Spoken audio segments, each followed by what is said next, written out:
Good evening, everybody. Good evening. And wow, look, the evening's hardly started and already it's just this wonderful celebration. So thank you all for being here. Thank you to Belugi Interaction Orchestra who have been playing for us outside. My name's Jamie Andrews. I'm Director of Public Engagement here at the British Library, and I've been looking forward to this event for quite a while, so really it is truly a pleasure to welcome you all, to welcome you here in the theatre and to welcome you online as well to Braille 200, championing tactile literacy. Yay!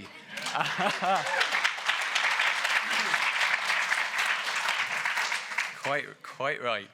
And we, with the British Library, we are so pleased to be hosting and organising this with our friends, our partners, of course, our neighbours, the Royal National Institute of Blind People, RNIB.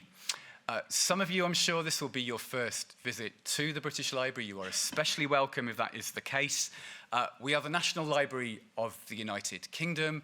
We preserve up to maybe 200 million objects of all formats and all scripts.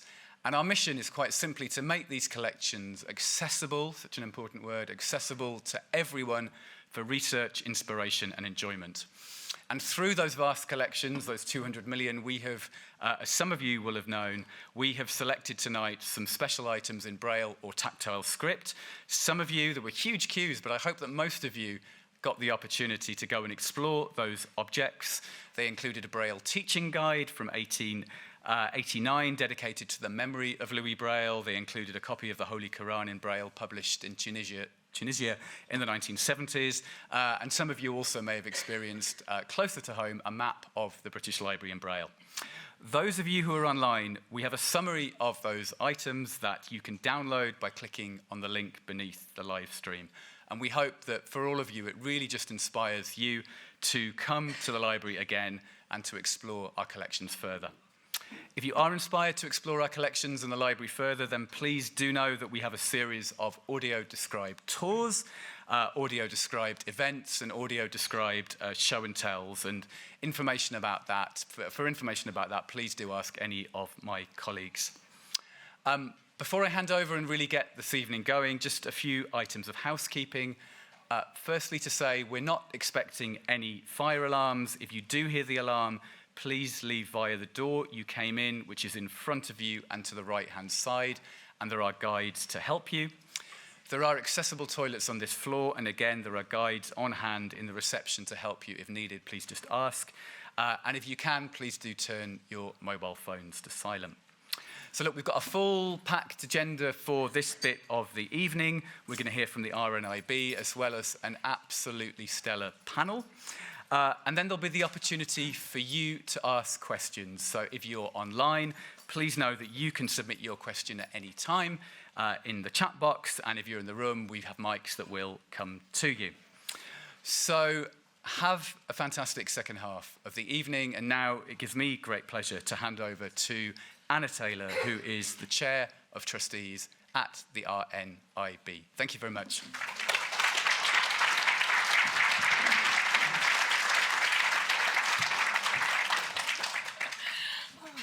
Thank you, Jamie. And I think some of you are expecting me to be Matt Stringer, and I'm neither Matt Stringer nor Anna Taylor, but I am Anna Taylor, and I'm my great honour to be the Chair of Trustees at RNIB.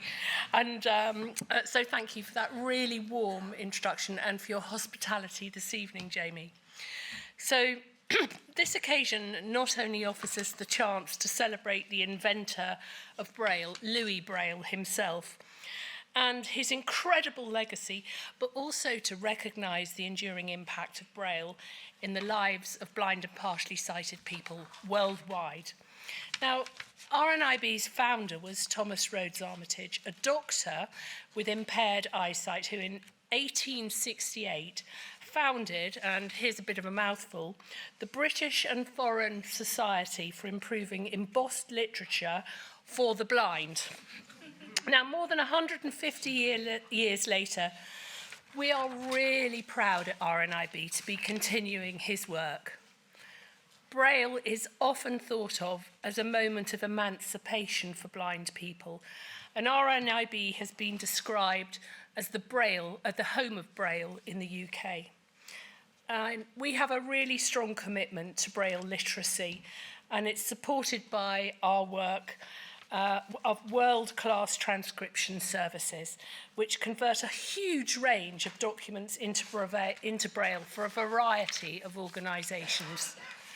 There are many names that you will recognise who use our services. They include things like Boots, M&S, Tesco's, government departments, banks, utility companies, and they all trust RNIB to turn their written communications into Braille, and much of this work is confidential, so it really is a relationship of trust.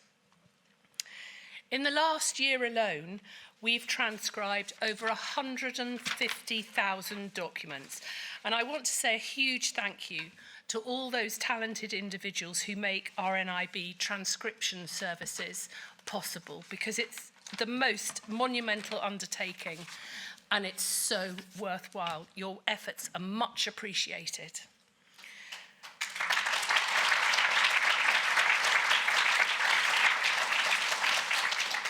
Now, additionally, RNIB's Braille Library Service produces books on demand in Braille, and we currently offer over 11,000 titles in our Braille collection. And in the last 12 months, we've sent out approximately 7,000 titles to more than 1,000 readers. Braille plays an integral part in literacy and a really important role in education. I find it a shocking figure that in 2024, on average, there's a 33% attainment gap between students with visual impairment and those who haven't got special needs at Key Stage 1. This attainment gap persists all the way through the foundation stage and continues throughout education. So that's why our 10-year goal in education is that every child and young person with a visual impairment has access to education and resources that they need to reach their full potential. Braille is one of the most important mechanisms by which we are able to achieve this. Now,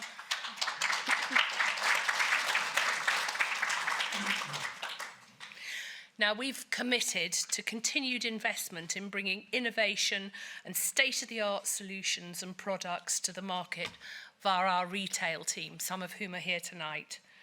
Our shop currently provides Braille labelling, Braille greetings card, teaching aids, Braille music, Braille stationery, and so much more.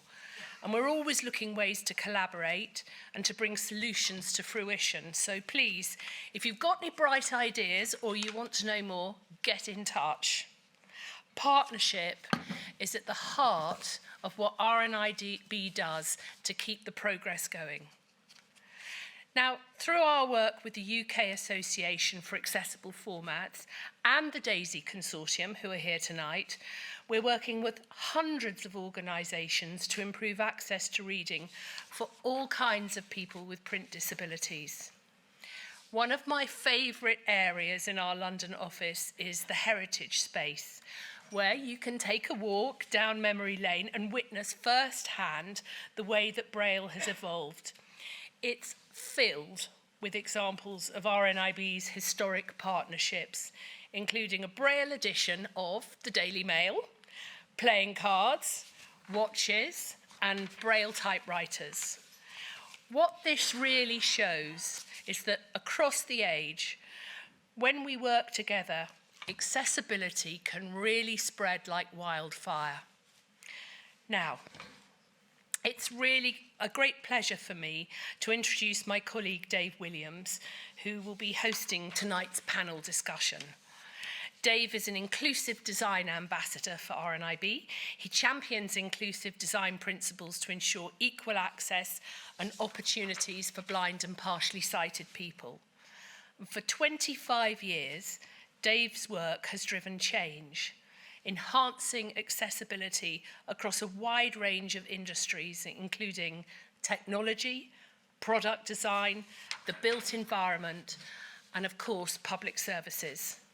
He also hosts RNIB Tech Talk, the UK's leading radio show and podcast for blind and partially sighted technology users, and there's a lot of us, which airs on RNIB Connect Radio. I get a bit of a shout in for Connect Radio there.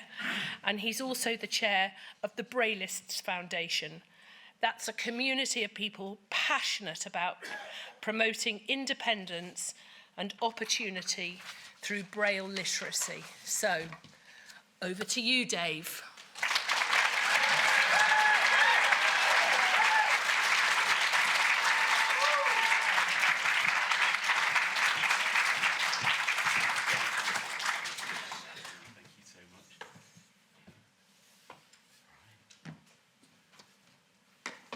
I told them, no, I'll get on there myself. I'm not having a guide. I'm going to use my cane. Thank you. So, hey, this is pretty good, isn't it? Wow, we are here. We are celebrating Braille.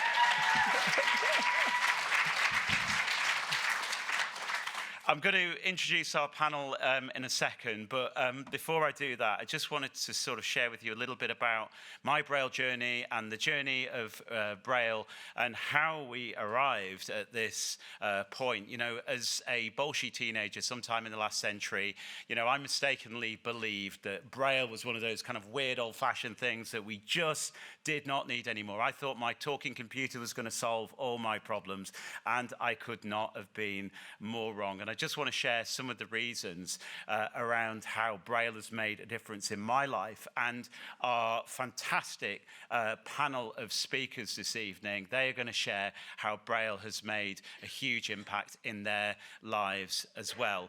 I'm sure you must be familiar with the story of a 3-year-old Louis Braille who had an accident that led to an infection that spread to both eyes. He became blind. He was a bright lad, though, our Louis, and he figured out, you know, reading those tactile print letters. But anybody who's tried to do that for a while knows how slow and difficult and complicated that might be. So between the ages of 12 and 16, he set about developing his own system, inspired by sonography, which was a system for representing sounds using 12 dots. Louis Braille came up with a system of 6 dots for representing all the letters of the alphabet, all the numbers, all the punctuation, eventually music. Of course, Louis Braille was an accomplished musician, an organist, and pianist. So, of course, it was only natural that he would want to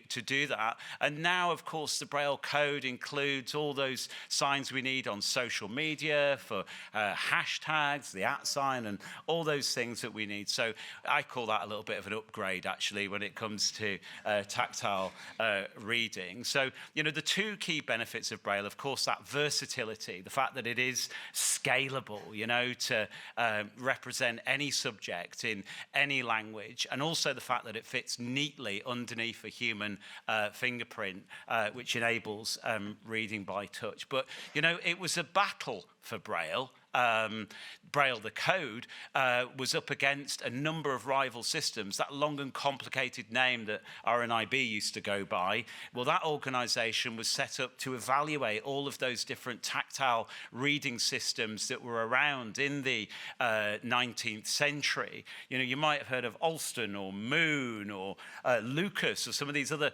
tactile systems, and they did what we would call today focus groups. They actually went out with blind people and said, you know, what works, what doesn't work? Let's actually find out from you. It was, you know, that original sort of nothing about us without us, a mantra that we know only too well in disability circles.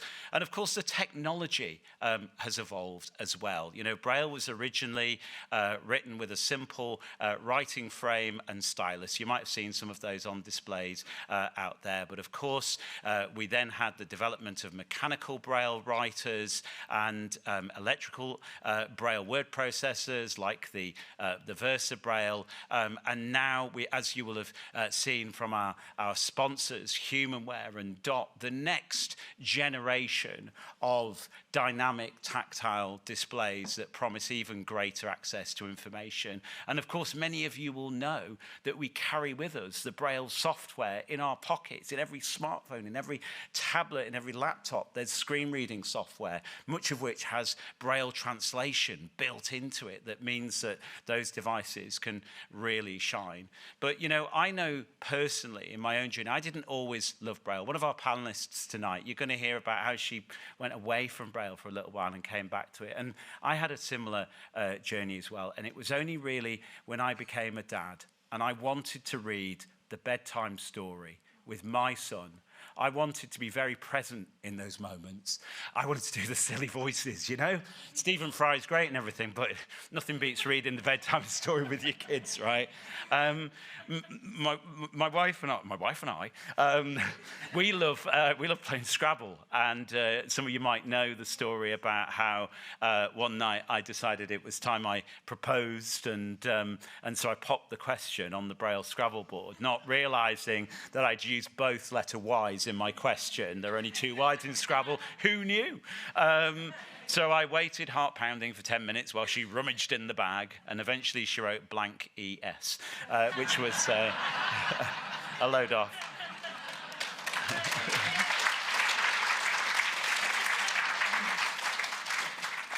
And of course, Braille touched my life again when I ran the London Marathon for RNIB, having completed that 26.2-mile journey. And the volunteer hangs the medal around your neck, and my fingers went to it. And I thought, I'm going to have to ask some sighted sausage to read this to me. And I was delighted to discover that London Marathon had thoughtfully included the words "we run together" on the London Marathon medal, not just for me, but for every finisher for the last 4 years. So I was really delighted by that.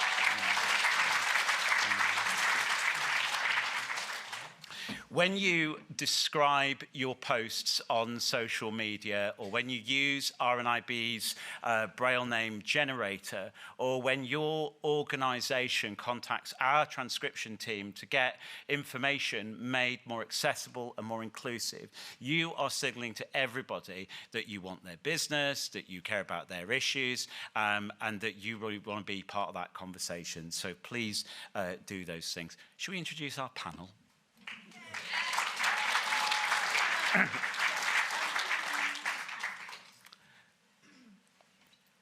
I think we've got everybody. Have we got everybody? Yeah. Let's come up now. Yeah. Let's come up now. So should we welcome the panel? Shall I introduce them all and then they could all come on together? Yeah. Okay. Let's do that. So our first panelist, Lord David Blunkett, of course, a Labour politician who represented Sheffield for many decades. Lord Blunkett, of course, was the Home Secretary, and did you know he is the Vice President of RNIB? Lord Blunkett.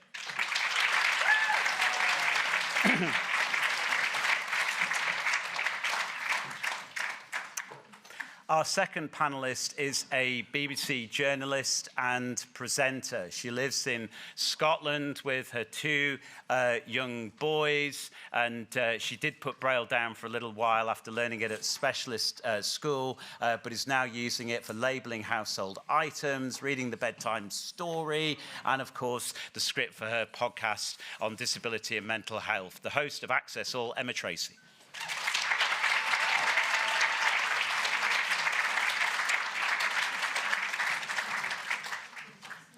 Our third panellist is a UNESCO ambassador, is a blind singer, was born in Mauritius, and I discovered also studied at the University of Central Lancashire, where yours truly also pretended to study. Let's welcome Jane Constance.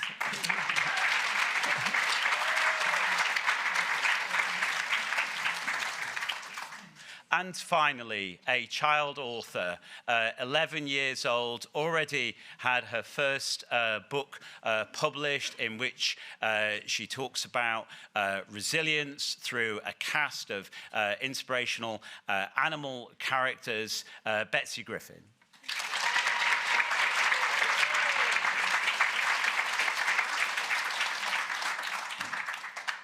Thank you so much, all of you. Wow. Yes.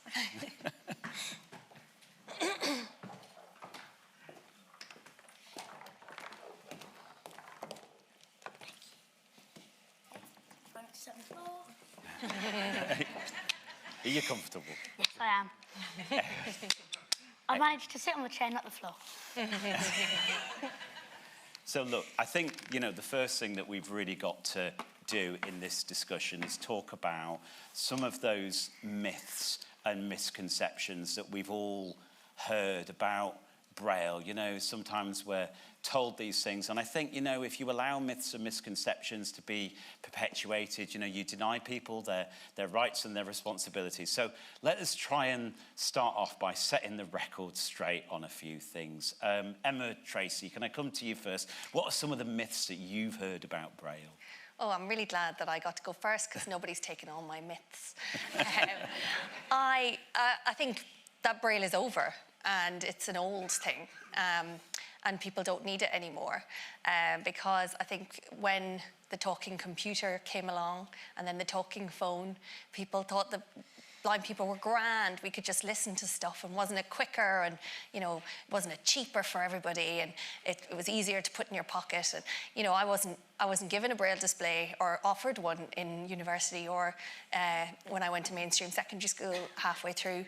Well, actually, even in special school in Ireland, I wasn't offered a Braille display when they came out. So I think there was a myth, and I think there still is a myth, that Braille is an old thing and an old technology. And the blind Braille users among us who use smartphones and use computers know that it's absolutely not, and there's innovation happening all the time.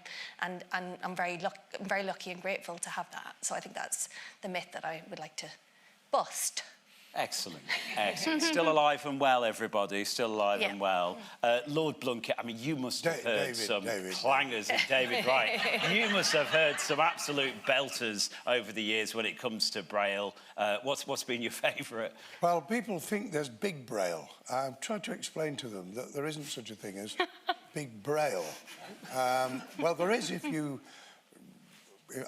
use materials and you tap it out on walls, like when I was on a trip with my wife in New York, and we were on the Staten Island ferry, and she said to me, "You'll love this." I said, "What is it?" She said, "There's a Braille sign here for the gents." I said, "Where is it?" She said, "It's up above your shoulder on the wall." So I think there are some myths that people believe that blind people can see Braille rather than feel it, which is a little bit odd. And of course, actually, years and years ago, people had the myth that Braille could be sent to me like a fax. Now, the funny thing is, of course, in one sense, it now can. Because electronically, it can be distributed in a way that didn't exist 20 years ago. And so it's made a big difference. I wanted to ask Betsy, Dave, if I could. Yeah. What do you think of modern Braille? You see, I use old Braille. I'm sorry about this, but I can't stand all the blasted dots and stuff all over the place. So I like what I call clean Braille, and we have a transcriber with a computer in the office, and it produces the old Braille, which I was using this afternoon in a committee. Do you use the most modern Braille, Betsy? Yes, I use RNIB. Yeah. Is that what you're related to? Yes. RNIB, yeah. I use RNIB. And Dave, are you responsible with this organisation? You know, at the Braillists Foundation, we always say you get more than about 3 Braille users together and give it 5 minutes and the conversation will turn to Unified English Braille. And it's like decimalisation or something, isn't it? It's going to be the gift that keeps on giving. But you're absolutely right. Braille signage needs to be hand level because we read with our hands, not eye level. Betsy, what have you heard about Braille? What have been some of the myths or misconceptions? Well, I do authors' talks and I go to school. Sorry, this is going to lead to the question. but I'm just giving a bit of background info. So I went to this school once called White Heaths, I believe that's the right name. And I do about half an hour assemblies, if you like.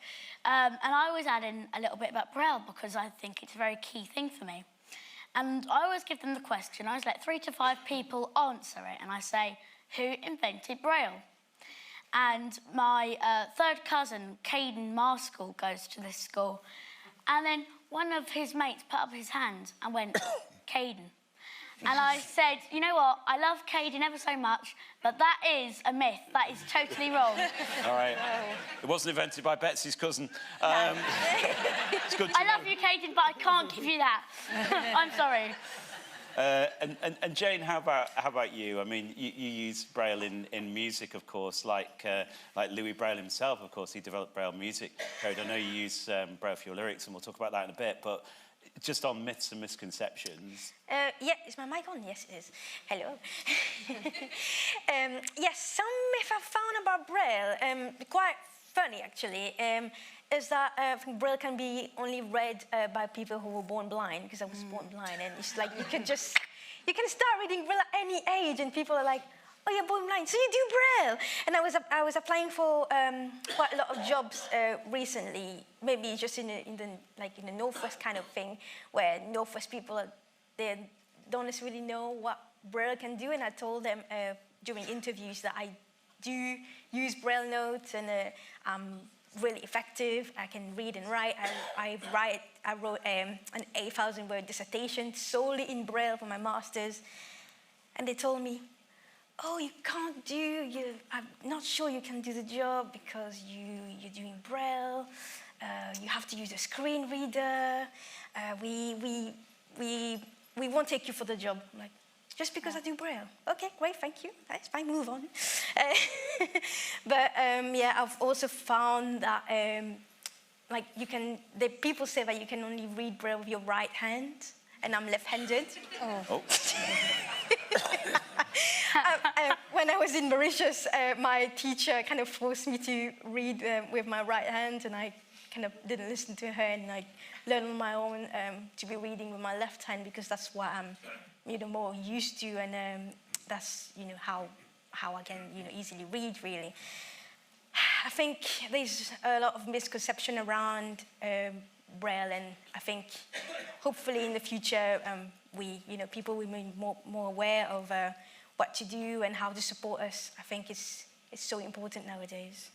There's going to be an opportunity. If you think my questions are rubbish, then we've got 20 minutes, and we'll be coming to you for your questions here in the audience. And if you're following along online, then we will follow up with you with any questions after the event. So you can drop an email to braille200@rnib.org.uk, braille200@rnib.org.uk. Now, David, every week I deliver training, and I tell people that we had a Prime Minister in this country who was partially sighted, and they always say to me, was that David Blunkett? So they give you a bit of a promotion. No, afraid not. In the kingdom of the blind, the one-eyed man was king. There we are. And that was Gordon Brown. Yeah, indeed. But you were Home Secretary, which is a massive responsibility. And, of course, you represented your constituents for all of those decades, and you continue to work in the House of Lords. Can you just talk a bit about, how Braille has enabled that and the role of Braille in your career? Yeah, I know that people think they can manage without, but actually, as you said earlier, they can't. They can busk it, but you come undone if you busk it too often. So I use it for agendas, because how the hell do you follow an agenda? I used to have a really good memory, but memories get worse. It doesn't matter how brilliant you are, they get worse. And you can have a real cock-up if you actually start to forget what the order of the agenda was going to be. So I use it for agendas. I use it for notes. I very rarely use it for anything for long speeches, because I'm not a fluent Braille reader. I've read Braille since I was 4, but if you got me on a platform and said, read this, I would be all screwed up inside. So it's interesting. When I was in government, I had to deliver statements from the dispatch box, and they were printed out and they were distributed the moment you stood up.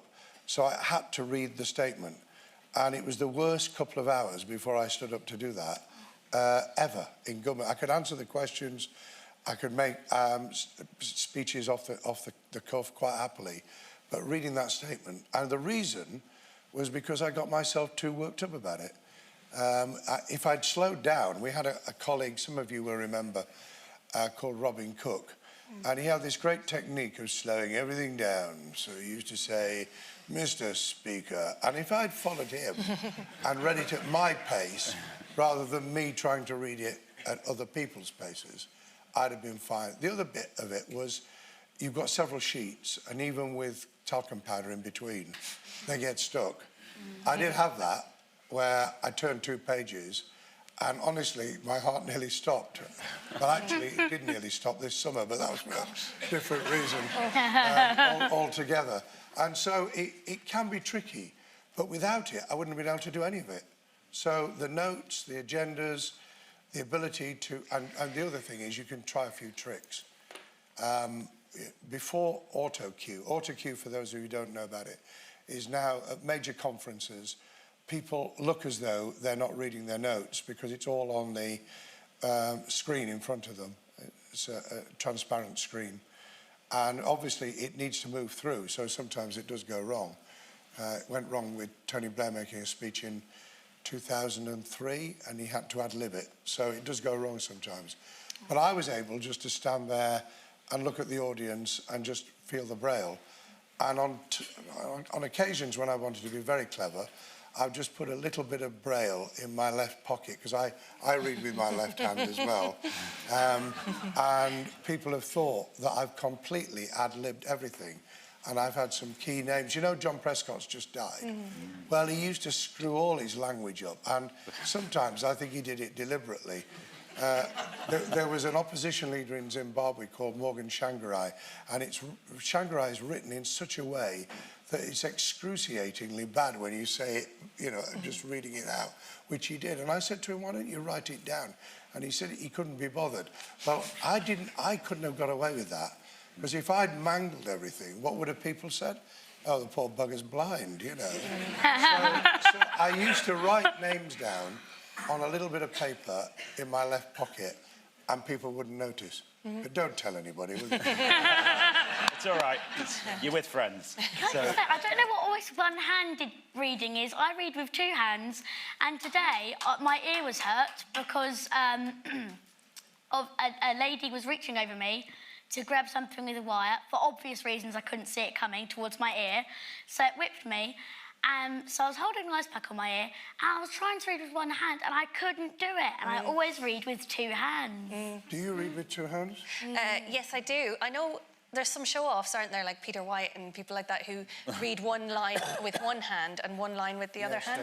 So they read 2 lines at the same time. I only do 1 hand. I mean, no, I'm two hands, but the traditional way where you start with 1 and then you add the other hand onto the same line.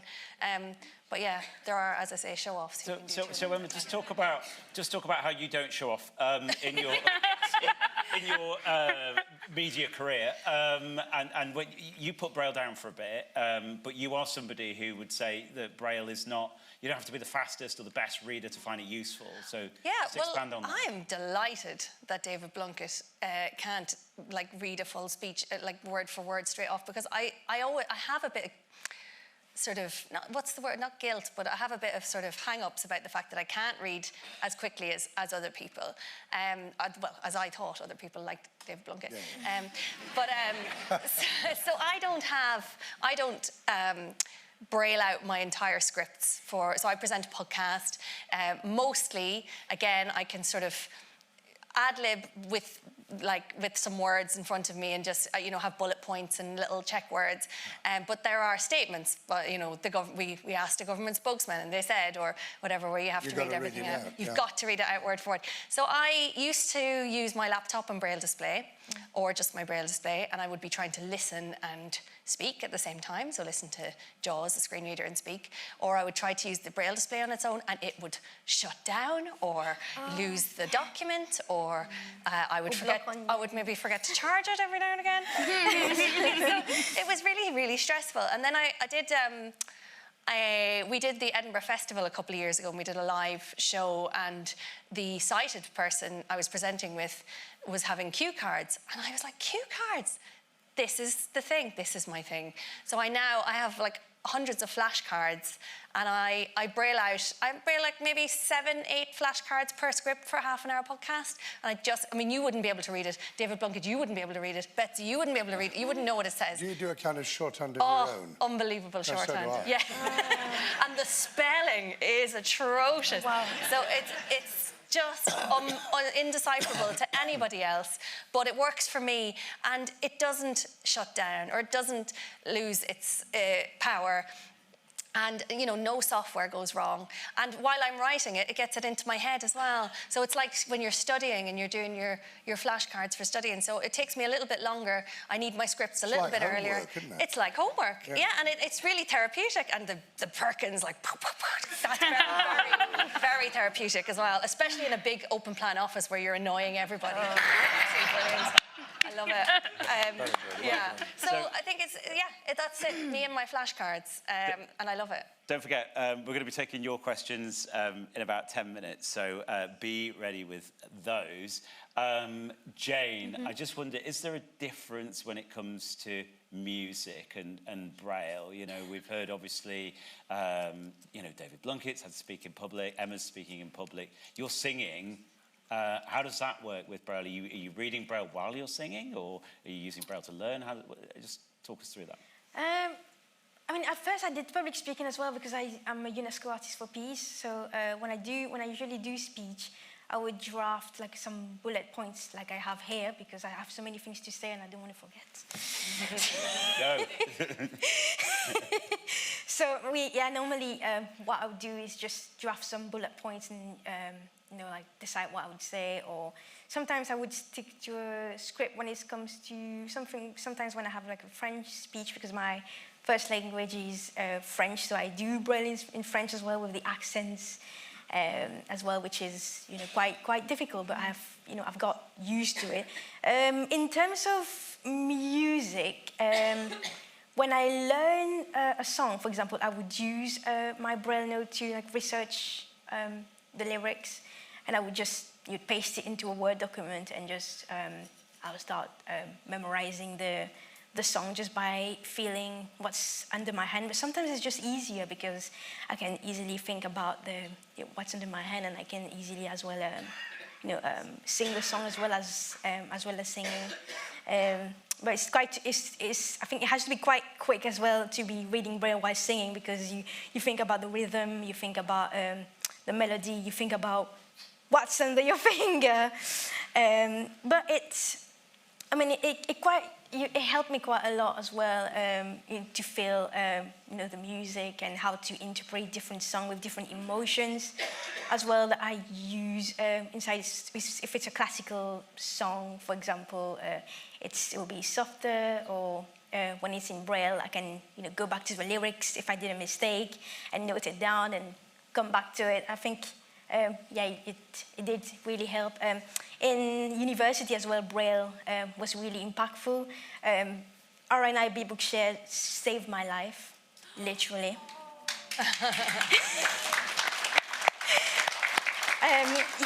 Because I studied law from 2019 for 4 years, and I graduated from my law degree last year, and I will graduate from my Masters in HR, Human Resource Management, in December on the 12th. And all these websites at university that we used are not accessible. They told us to use Westlaw, Lexis, all these HR websites, CIPD. You can't even click on things with VoiceOver. It just like blocks on you. But when I went on RNIB Bookshare, I found all the books that we used at uni. Miracle. Oh. And yeah, I was able to. I was able to like just download all the books I needed in the BRF and read them. It's just great. Thank you, RNIB. Oh. That's all right. Betsy, I'm keen to hear, because they're all readers, right? But you're a writer, right? So how's Braille influenced your writing process and, you know, the way you create and share your stories? Well, I am fully contracted, not as in baby, for those who don't understand Braille. So I've had to learn Braille 15 to 16 times, but I'll tell you now, it was all worth it. I think when you are just on the first stage, I'm going to say the first loop-the-loop of the roller coaster, which is the life and the journey of learning Braille, you know, it's, to you, you'll be very proud, and, you know, it might seem like just the end once you've learnt that. Oh, no, you still need to learn it 15 more times. So, you know, you keep on learning more and more. These shorter versions of writing. And now I am fully contracted. Well done. I read and write so much faster. You know, the other children in my class would be like a quarter, you know, through. I would have finished my piece of work, you know, and I think reading's kind of still a little tricky, because I think sighted people need to turn pages at different times to us, and you know, I think it's really about scanning your fingers over the dots, and I think really eyes can navigate the page more. So, you know, sorry if I'm wrong saying this, sighted people, but where you're sort of reading 2-3 lines at once, we're sort of stuck on one word. You're absolutely right. Yeah. Scanning, you know, isn't it? yeah, you can't scan a page. Did your teachers ever ask you to look at line 20? And I'm like, what? Yeah. Or turn to paragraph. Turn to page 3. Wait, that's half down page 1. Like, you know. Yeah, it is quite funny. But no, I think having these contractions and stuff. You know, instead of having to write knowledge, and I'll tell you now, my spelling is atrocious. You know, I could just do, oh God, now I need to remember K. And then it's like, ta-da! And it's like, oh, I spelled every single word correctly. No, I just used contractions. But it's really, really helpful and everything. But I don't know if this is something to take into consideration, but I think, why would you contract the word do? Just do a D, because it's only 2 letters. Like, you know, they may as well contract supercalifragilisticexpialidocious instead of doing do. Like. Well, we'll refer that to UCAF. So I think Matthew Horspool might be here. So look, tonight... Don't encourage them. I know. You know, BLE was absolutely fine. Yeah. Do they not use that anymore? No, they don't do the so contraction for BLE. Tonight we've had hands-on with some incredible Braille technology. You know, the next generation of dynamic tactile displays. You know, AI is going to disrupt the production of tactile diagrams and transcription workflows. But let's just talk about that role of technology, because you know, even tonight I was buttonholed by somebody who said, yeah, well, it's over for Braille, isn't it? You know, technology's here now, you know, that's it. So, and we've already put that myth to bed, but let's just talk about the role of technology and how technology sort of fits in. Jane, I know you use a Braille note taker, have done for a long time. Just talk about that journey a little bit, if you would. Yes, so when I started learning Braille, I started with the basic machine that makes so loud noises. And it annoyed my high school friends. And then when I moved to high school, I used all the generation of Braille notes. Shout out to Humanware. Hello, Pedro. Yeah, so I managed to go through high school with my Braille note, and I passed because bear in mind, in Mauritius, we don't have access to any technology because it's such a small country. So thanks to HumanWare, I was able to get access to all these technologies. So at university as well, I've been using the Braille No Touch, where I was able to do my own research, access the internet, and it's part of a myth as well, where people think that blind people can't research on their own, or they can't access websites. But it's not true, and I've done my dissertation, 8,000 words in Braille.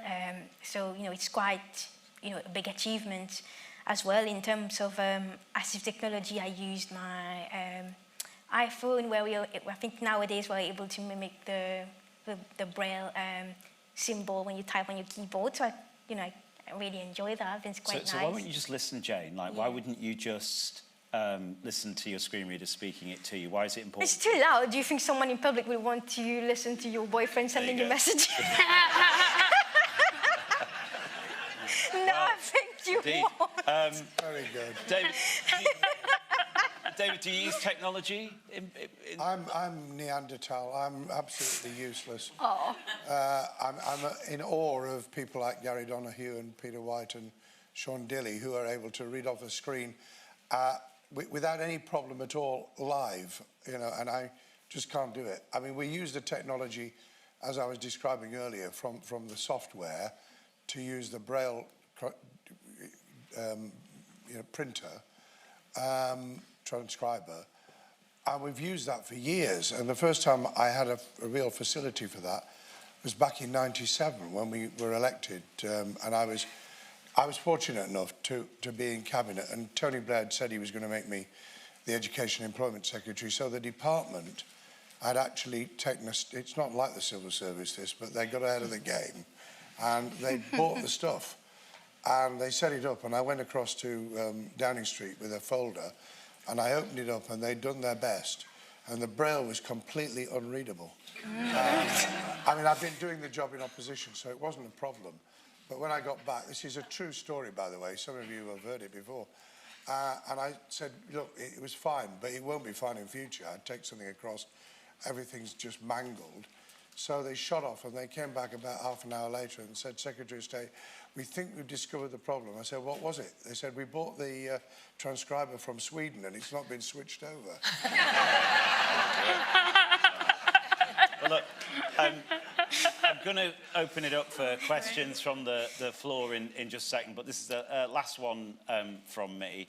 I often get asked, how do you get started with Braille? People sort of scratch their head and wonder about that. So I'm keen to hear from each of you what helped you learn Braille. Emma? Well, I actually learned Braille as a small child in first of all, at home, when my mum would write inappropriate words to make it fun for me. Inappropriate for my age at the time, like swear words or whatever. I hope she's not watching. We get it. I hope she's not watching.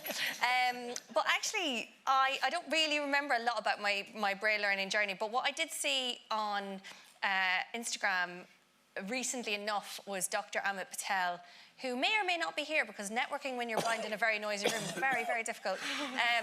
But he was showing how he was learning with, I think, with tennis balls or ping pong balls or something in egg packets, egg boxes. So they've got 6 slots, and learning the letters one by one. And I just thought that was such a good way to start and to learn the shapes of the letters. And I've been meaning to teach the kids ever since, but I've not got around to it. But yeah, so I think that was I think that's fantastic, and I think making it fun and making it a game is really good. I'm really pleased about the Lego bricks that are out now as well that have Braille on them. So anything that will make it interesting and fun is good for me.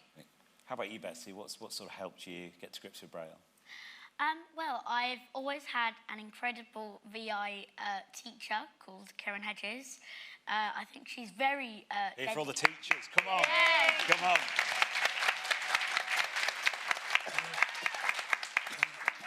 I think she is very dedicated to her job, and she provides lots of resources. And I'm pretty sure that most people who were teaching me Braille at the beginning to the end probably literally got in their car, cried their way home, and then had 6 cups of coffees. Because it is hard to teach me something. And I was at my annual review today, and I was admitting that quite often I just will end up saying in like something new, I'm perplexed. And I think Braille is something that I think, you know, it's just like finding what's good for you. So as I started learning contractions, it was a case of actually when lockdown, I think, started. So I was doing everything online. No, it wasn't actually. Someone, I think, anyways, I'm sidetracking. So I think there's been lots of different techniques and ways that has been used on me. I think the egg box thing was definitely a big one for me. That was really, really helpful. But then it's quite a shocker when you find that it's literally 20 times smaller. So that's quite tough, I think. And then as I started learning contractions, I started using like books. So they were, you know, those big sort of square Braille pieces of paper with the tracery tags. And it sort of had the contraction and then a sentence maybe it was used in and stuff like that. So I found that really, really helpful. So I feel like I'm waffling on a bit. I do apologise. That's all right. Jane, what's been helpful for you? I think when I was younger, I think I had like a book with different shapes. Like I think it was like round, rectangular. I think they do weird thing in Mauritius. I don't even know what it is. Was it the cube rhythm board? Do you remember? Anyone remember the cube rhythm I love board? it. It's like little cubes in a board. No. Yes, I think, maths, that was it. But there was something else like in Tactile. There was unilock ones that clicked together, so you'd had each letter in a little plastic flat square. Yeah, and there they was would that click as into well. each other. Yeah. So you make it fun, guys. Make it fun. Yeah, but I mean, yeah. I was going to say, David, was it fun for you? No, it wasn't. No, me neither. It was blooming hard work. You're talking about Braille now and nothing else. When I was 4, if I'd known what they were asking me to do, I wouldn't have done it.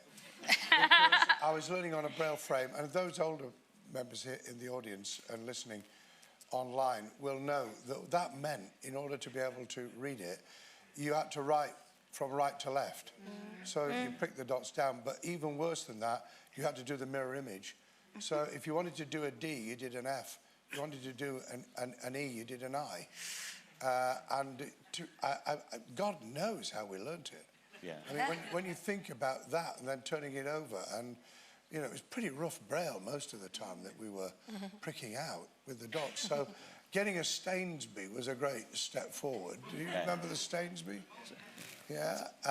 It used to be oiled regularly, the oil everywhere. Yeah. And then the great step forward to the Perkins.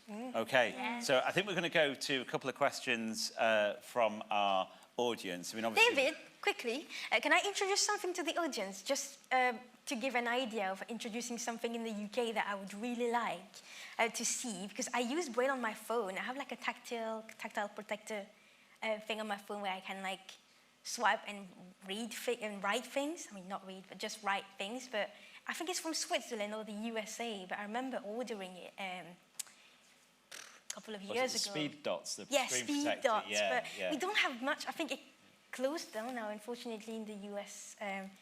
But I think it would be like great for maybe RNIB to, you know, introduce something like this, because that would be so like revolutionary, like in the future. I mean, you know, why not?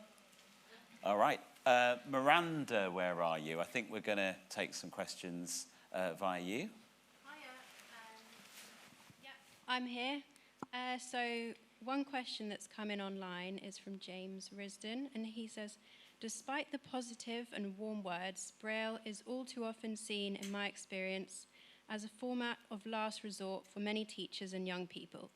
How does the panel think we can change this mindset and encourage more young people to turn to Braille for study and employment? Well, I'm going to... David. Well, I think we've just got to get across that it's part of the mix. I mean, if it's Braille or nothing, it'll be nothing. If we can get across to those in mainstream education or in specialist units that actually this is part of a menu, and you'll use Braille when it's most beneficial to you to use it, and you'll use other forms of technology and audio when it suits you. I use audio for books because I travel quite a lot, and Braille books are very bulky.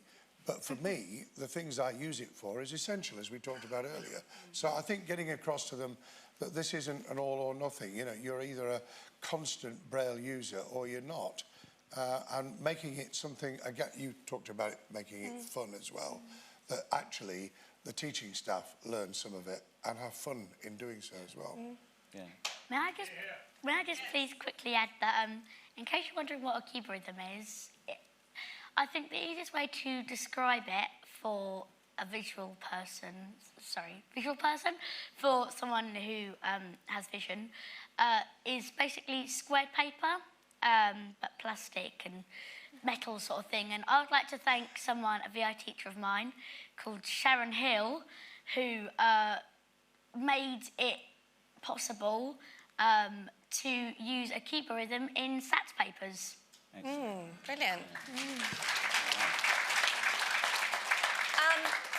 I think we probably need better stats on how much Braille informs employment levels amongst blind people who use it or don't use it, and education outcomes as well. So I think that's probably a good way of showing teachers. And then the things that it works for in life, you know, like, you know, Dave on the stage, his family sent me a box of Braille books, small children's books when my children were small. And it was the most, like, amazing gift I'd ever got. And it was such a, you know, it was such a beautiful, beautiful thing. And I've since passed them on to a young mum of people in Edinburgh, of young children in Edinburgh. I checked with Emma, she said she didn't want them back. But, you know, like, I think you describe, you tell the Braille life stories. You talk about how a person who's got Braille and is really good at maths can do incredible levels of equations in Braille on big, long Braille displays, and people who do music who can learn their concerto or whatever through Braille music, even though they can't read it while they're playing it. It's about Braille through life and Braille life stories, and that's how you make the case, I think. I think Braille is not only for blind people. Sighted people can learn it as well, like teachers, because my mum learned Braille. She's a primary school teacher, and she reads Braille with her eyes. Yeah. Like, she understands everything. Nobody in my family learned Braille. So, like, I was writing Mother's Day card for her, and she was able to, like, read it with her eyes quite easily. So I think it's for everyone. I think we have to, like, maybe let teachers try out what it is like, or maybe try with their touch it with their fingers, to make them blindfolded for a while. You know, make it interesting and interactive for the teachers as well, maybe. Thank you. Miranda, do we have any more questions? That's the question we've got so far, but...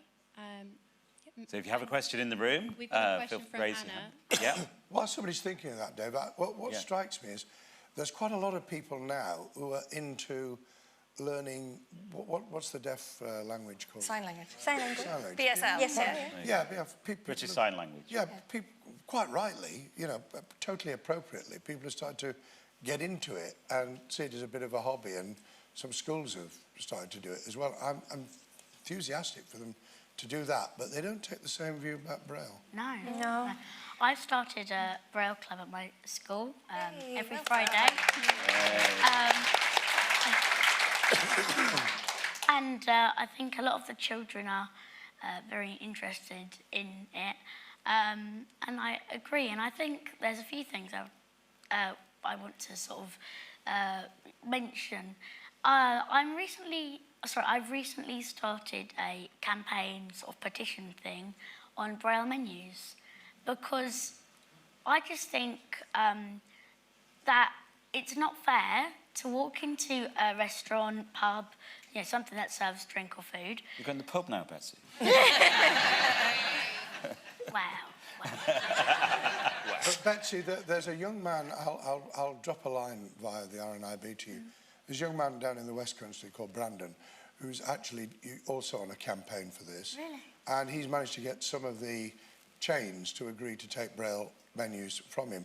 The biggest problem is updating them quickly. 'Cause obviously Yeah, Pizza Express, you'll have a keeping it current, 3-year-old menu. yeah, so it is a challenge. Maybe we need one of these Braille tablets in those restaurants, you know. Well, this so is they the can thing. keep You it see, up to a date. lot of the restaurants have had Braille menus and then they've gone to iPads. Yeah. But, like, how do you hear, if you don't have headphones on you and you're in a restaurant, how do you hear it? Do you know, like, it's such a downgrade Well, sometimes you have to for a scan Braille a reader. QR code to order. Oh, Yeah. QR code. How are we supposed to What's see the relation QR for- code? Like, have you ever tried hello? to get a cup of tea on the train nowadays? Oh my God. By the way, Dave, Betsy's story it struck me about how you could persuade your sighted friends to learn Braille so you could pass little notes that nobody else could read.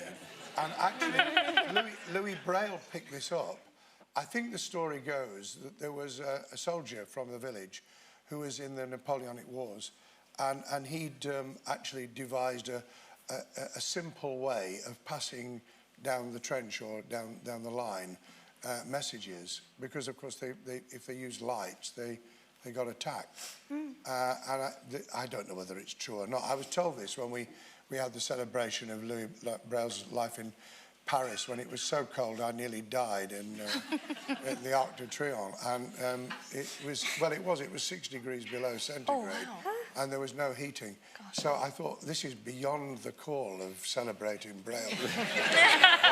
Thanks to the British Library. I'm going to say, glad it's a bit warmer here in the British Library. Yeah, fantastic. So, any final question, I think, from the audience, Miranda? Anna's here with a question. Hello, this is questions much for Dave as for the rest of the panel, actually. I'm a great fan of literacy and not... You're a great fan of literacy. I'll repeat the question. Yeah. Go on. I don't know what I need to do. Can you That's hear me right. now? I can hear you, Anna. Yeah. You say the question, I'll repeat it. We're doing a swap. Okay. We're doing a swap, see. There we go. This is a question as much for Dave as for the rest of the panel. My literacy skills developed very slowly because I couldn't see to read standard print when I was learning to read, and so I made lots of mistakes, and my parents didn't want me to learn Braille. I'm of that generation where many children who had sight often didn't learn to use Braille, and I rather lament that. But I think there's a great benefit in the literacy skills that Braille gives to Braille users, and I wondered if it would be possible for all of you to just say a little bit about why that literacy skill is so important. I got a similar experience when I was younger, where writing French was quite hard because I didn't know how words were spelled. I was writing like merci, which means thank you. It's supposed to be written with a C, but I was writing it with an S because it wasn't my fault, because I couldn't see on paper, like in Braille, how it was spelled. So when I started Braille, I realized that it was really helpful, because if you have it under your finger, you can easily read and see how these words are spelled. But when you, for example, if you, instead of using a screen reader where you use JAWS, or you will hear the things, the words, it's not really spelled to you. Like, they would just read it out loud what you wrote. But if you dictate something to JAWS, it might just write the complete opposite, or something that you were not meant to be writing. So yeah, I think that's where Braille is so important as well, where you can easily, you have to write quite well, and you can easily as well read what's written and try and memorize how to write the words as well is really important. Reading books in the dark at boarding school. After lights out. Yeah, they were very uncomfortable under the sheets, though. And writing letters to my pen pal as well. That was a big one. And I would tell her things that I wouldn't tell anybody else, because nobody else could read my letters. So she was the only one. So we would roll them up. I still remember her address now, but I won't say it. Don't worry, Annie. Because under the covers was important, because actually in the winter, It's virtually impossible to read Braille when your fingers are frozen.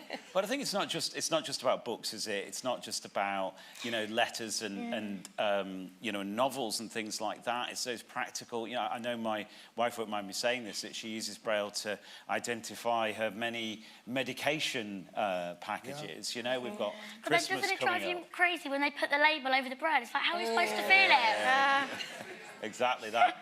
Yeah, thank you. Please don't put the print label over the Braille. But you know, to Hollywood Pharmacy. but on Christmas, you know, Christmas coming up, you know, you want to read those Christmas cards yourself, Betsy, surely. You don't want to have all of those cards read to you. The excitement when you get something in Braille, even if it's like your phone bill or something like that. Oh. Do you know, the excitement when you get a Braille letter, 'cause I'll send it's you so mine, rare. But you just don't get a Braille letter very often, and it's so exciting. I think something that drives me crackers as well, going back to the moan about Braille menus, is I'm very fortunate because my eyes don't always necessarily look different. You know, because I'm blind, because it was my optic nerve that was damaged, not my eyes. And I think because of this, obviously people don't necessarily know that I'm blind unless I've got my cane with me. Oh, yeah, similar to me as well. And I think when people are reading a menu to me, because I can't read it myself, people might be looking over and thinking, well, why can't that girl read menus? And it's not as if I am going to, like, I don't know, get on a microphone and go to the restaurant, I am blind, that is why I'm not reading a menu. You know, and it's just, I find it very frustrating. And also something that troubles me in the future is Braille buttons in lifts. How am I supposed to use a lift if there is not Braille on there? And it astonishes me, like, how a hospital might not have Braille buttons, but then a shopping centre does. It's like, surely the vision department of a hospital should at least have Braille buttons, not Wembley Stadium or something, you know? Very good. There you go. So look, And that's a pretty simple thing, isn't it, to require in public buildings, public service buildings, that there is a Braille against the buttons, so that you know what you're doing. There's no good people saying to you, well, you've got the voiceover that says you're now on floor 3. If you'd actually pressed and you wanted to get off at 2, you know. Or press the emergency button. And touchscreen lifts can just get in the bin. Well, let's not get on. That's another panel discussion, I think. But, Yeah. you know, I know we are keeping people from the pub or their train, and so let's just draw this to a close and just get some final thoughts from each of you. What message would you like everyone to take away with them tonight, Emma? Oh gosh. I think don't sell Braille down the river. Just keep it, you know, if someone wants to learn Braille, find a way and someone to teach them Braille. Teach teachers Braille. Find, you know, it's a really important skill if someone wants it.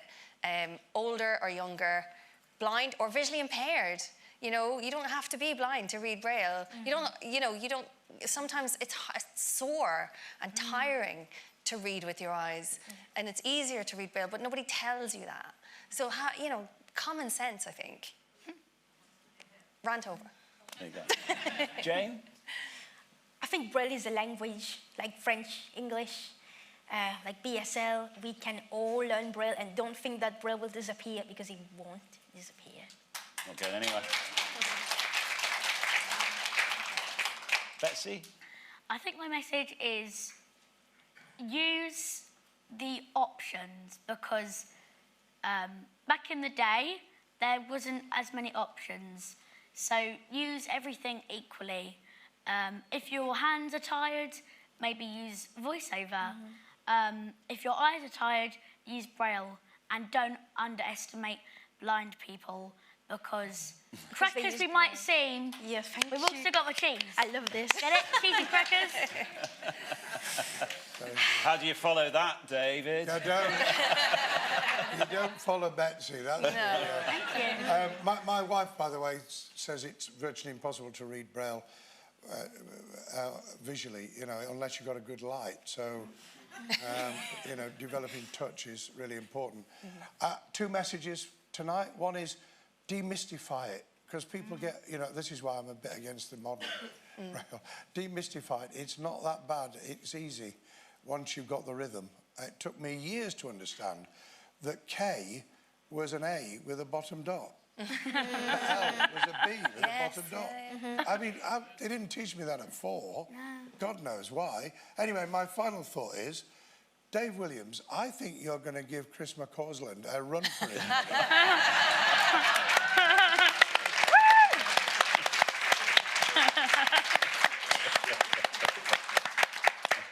I wanted to be the first dancer on Strictly Come Dancing. Maybe I'll just be the first winner.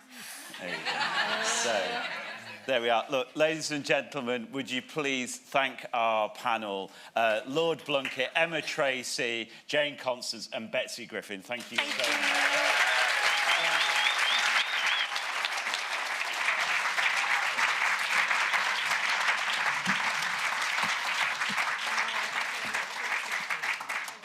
I also want to extend our sincere thanks to our sponsors, Humanware and Dot, who are absolutely pushing at the boundaries of the next generation of dynamic tactile displays. Thank you so much, both of you.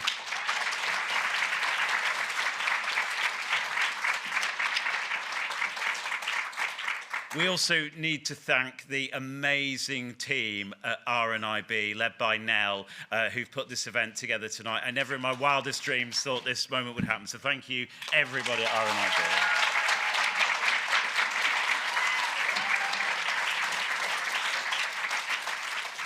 And can we also thank our chair, Anna Tyler, who stepped in at the 11th hour to deliver our welcome this evening. Thank you so much.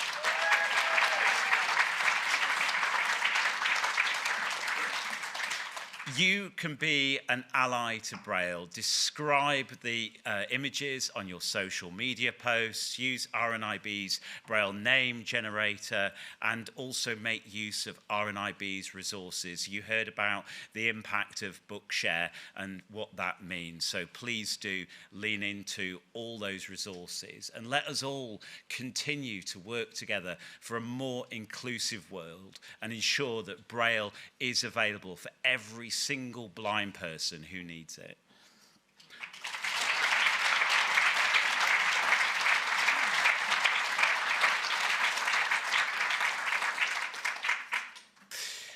Laura Marshall, RNIB's Library Engagement Manager, shared with me a poem recently by John Lee Clark, who has Usher's syndrome, and it goes as follows. The world rests on my lap. If my finger is the sky, then under it, the fields.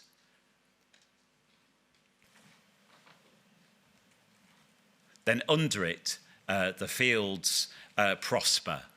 Row after perfect row of buds. Bid my gather all it can. The harvest is food for thought. Thank you. Good night.